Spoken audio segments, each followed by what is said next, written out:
নমস্কার বন্ধুরা, আজ আমি আবার চলে এলাম তোমাদের আরেকটি গল্প শোনাবো বলে। তো চলো শুরু করা যাক। আজকে আমি তোমাদের শোনাবো সুকুমার রায়ের দাশুর কীর্তি এই গল্পটি। নবীন চাঁদ স্কুলে এসেই বলল কাল তাকে ডাকাতে ধরেছিল। শুনে স্কুল শুদ্ধ সবাই হাঁ হাঁ করে ছুটে আসলো। ডাকাতে ধরেছিল? কি বলিস রে? ডাকাত না তো কি? বিকেলবেলায় সে জ্যোতিলালের বাড়ি পড়তে গিয়েছিল। সেখান থেকে ফিরবার সময়ে ডাকাতিরা তাকে ধরে, তার মাথায় চাঁটি মারে, তার নতুন কেনা শখের পিরানটিতে কাদা জলের পিচকারি দিয়ে যায়। আর যাবার সময় বলে গেল, চুপ করে দাঁড়িয়ে থাক, নইলে দড়াম করে তোর মাথা উড়িয়ে দেব। তাই সে ভয়ে আড়ষ্ট হয়ে রাস্তার ধারে প্রায় 20 মিনিট দাঁড়িয়েছিল। এমন সময় তার বড় মামা এসে তার কান ধরে বাড়িতে নিয়ে গিয়ে বলল, রাস্তায় সংসে যে ইয়ার্কি করা হচ্ছিল। নবীন চাঁদ কাঁদো কাঁদো গলায় বলে উঠল, আমি কি করব? আমায় ডাকাতে ধরেছিল। শুনে তার মামা প্রকাণ্ড এক চড় তুলে বললেন, ফের জ্যাঠামি।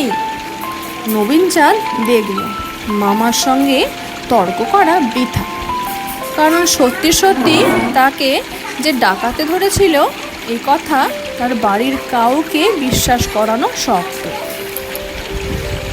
সুতরাং তার মনের দুঃখ এতক্ষণ মনের মধ্যেই চাপা ছিল। স্কুলে এসে আমাদের কাছে বসতে না বসতেই সে দুঃখ একবারে উতলিয়ে উঠল।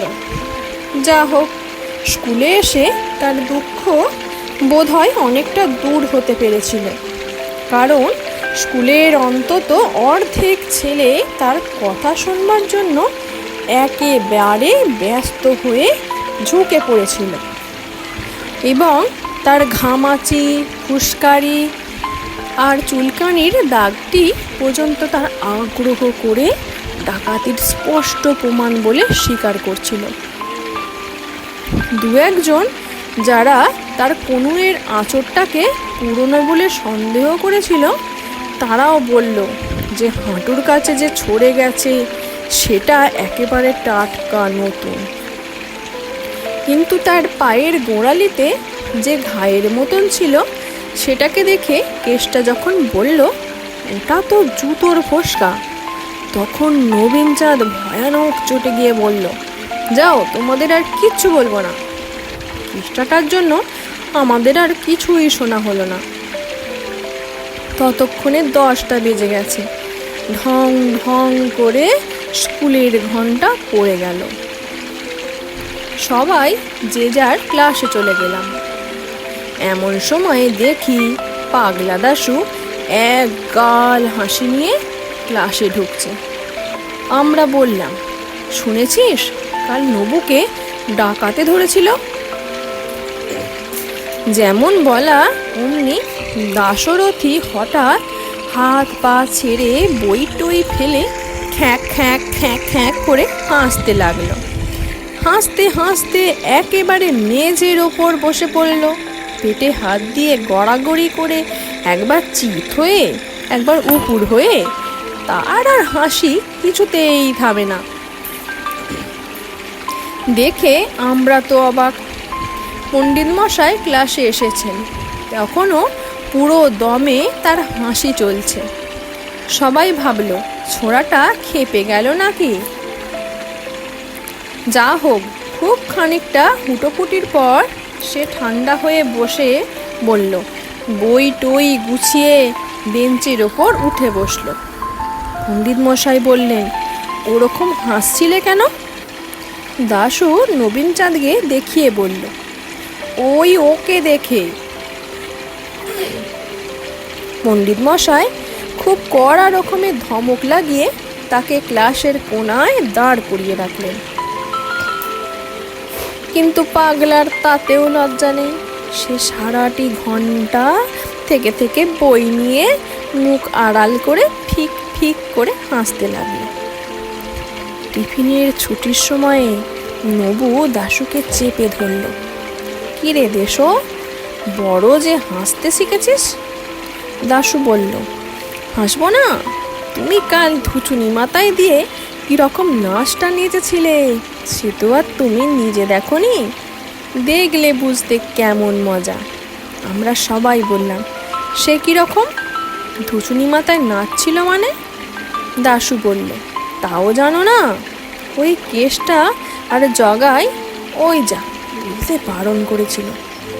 আমি বিরক্ত হয়ে বললাম, কি বলছিস, ভালো করেই বল না। দাশু বলল, কালকে শেঠেদের বাগানের পেছন দিয়ে নবু একলা একলা বাড়ি যাচ্ছিল। এমন সময়ে দুটো ছেলে, তাদের নাম বলতে বারণ, তারা দৌড়ে এসে নবুর মাথায় ধুচুনির মতন কি একটা চাপিয়ে তার গায়ের ওপর আচ্ছা করে পিচকিরি দিয়ে পালিয়ে গেল। নবু তো ভয়ানক রেগে বলল, তুই তখন কি করছিলিস? দাশু বলল, তুমি তখন মাথায় খুলি খোলবার জন্য ব্যাঙের মতন হাত পা খুঁড়ে ছুঁড়ে লাফাচ্ছিলে। দেখে আমি বললাম, ফের নড়বি তো দড়াম করে মাথা উড়িয়ে দেব। তাই শুনে তুমি রাস্তার মধ্যে কাঠ হয়ে দাঁড়িয়ে রইলে। তাই আমি তোমার বড় মামাকে ডেকে আনলাম। নবীন চাঁদের যেমন বাবু আনা তেমনি তার দেমাগ, সেই জন্য কেউ তাকে পছন্দ করতো না। আর লাঞ্ছনার বর্ণনা শুনে সবাই বেশ খুশি হলাম। ব্রজলার ছেলে মানুষ, সে ব্যাপারটা বুঝতে না পেরে বলল, তবে যে নবীনদা বলছিল তাকে ডাকাতে ধরেছে। দাশু বলল, দূর বোকা, কেষ্টা কি ডাকাত? বলতে না বলতেই কেষ্টা এসে হাজির হলো। কেষ্টা আমাদের ওপরের ক্লাসে পড়ে, তার গায়েও বেশ জোর।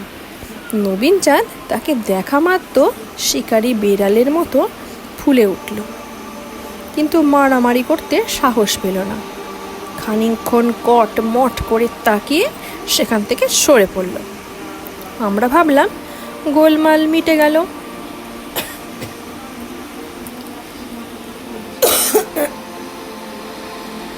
কিন্তু তার পরদিন ছুটির সময় দেখি নবীন তার দাদা মোহন চাঁদকে নিয়ে হন হন করে আমাদের দিকে আসছে। মোহন চাঁদ এন্ট্রান্স পাস করে এন্ট্রান্স ক্লাসে পড়ে। সে আমাদের চাইতে অনেক বড়। তাকে ওরকমভাবে আসতে দেখেই আমরা বুঝলাম এবার একটা কাণ্ড হবে। মোহন এসেই বলল, কেষ্টা কই? কেষ্টা দূর থেকে তাকে দেখতে পেয়েই সরে গেল, তাই তাকে আর পাওয়া গেল না। তখন নবীন চাঁদ বলল, ওই দাশুটা সব জানে, ওকে জিজ্ঞাসা কর। মোহন বলল, কি হে ছোকরা, তুমি সব জানো নাকি? দাশু বলল, না, সব আর জানবো কোত্থেকে, এই তো সবে 4th ক্লাসে পড়ি, একটু ইংরাজি জানি, ভূগোল, বাংলা, জিওমেট্রি। মোহন চাঁদ ধমক দিয়ে বলল, সেদিন নবুকে যে কারা সব ঠেঙিয়েছিল, তুমি তার কিছু জানো নাকি? দাশু বলল, ঠ্যাঙায়নি তো, মেরেছিল, খুব আস্তে মেরেছিল। মোহন একটুখানি ভেঙচিয়ে বলল, খুব আস্তে মেরেছে মানে? কতখানি আস্তে? শুনি তো। দাশু বলল, সে কিছুই না, ওরকম মারলে একটুও লাগে না। মোহন আবার ব্যঙ্গ করে বলল, তাই নাকি? কিরকম মারলে পরে লাগে? দাশু খানিকটা মাথা চুলকিয়ে তারপর বলল, ওই সেবার হেডমাস্টার মশাই তোমায় যেমন বেত মেরেছিলেন সেই রকম। এই কথায় মোহন ভয়ানক চোটে দাশুর কান মলে দিয়ে চিৎকার করে বলল, দেখ বেয়াদব, ফের জ্যাঠামি করবি তো চাপ গিয়ে লাল করে দেবো। তুই সেখানে ছিলি কিনা, আর কি রকম কি মেরেছিলি সব খুলে বল। জানোই তো দাশুর মেজাজ কেমন পাল্টে গেছে, জানোই তো দাশুর মেজাজ কেমন পাগলাটে করছে। সে একটুখানি কানে হাত বুলিয়ে তারপর মোহনচাঁদকে ভীষণভাবে আক্রমণ করে বসল। কিল, ঘুষি, চড়, আঁচড়, কামড় সে এমনি ঝটাপটি চালিয়ে গেল যে আমরা সবাই হাঁ হয়ে তাকিয়ে রইলাম।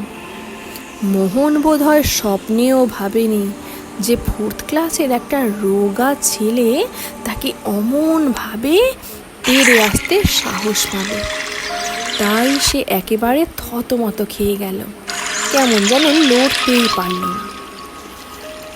দাশু তাকে 5 সেকেন্ডের মধ্যে মাটিতে চিৎপাত করে ফেলে হাঁপাতে হাঁপাতে বলল, এর চাইতেও ঢের আসতে মেরেছিল। এন্ট্রান্স ক্লাসের কয়েকটি ছেলে সেখানে দাঁড়িয়েছিল। তারা যদি মোহনকে সামলে না ফেলতো তাহলে সেদিন তার হাত থেকে দাশুকে বাঁচানোই মুশকিল হতো।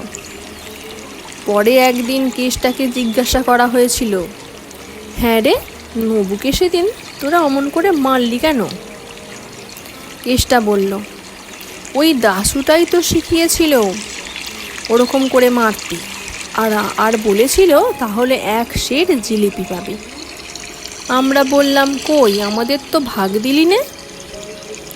কেষ্টা বলল, সে কথা আর বলিস কেন, জিলিপি চাইতে গেলুম, হতভাগা বলে কিনা, আমার কাছে কেন, ময়রার দোকানে যা, পয়সা ফেলে দে, যত চাস জিলিপি পাবি। আচ্ছা, দাশু কি সত্যি সত্যি পাগলা না কেবল মিচকিমি করে?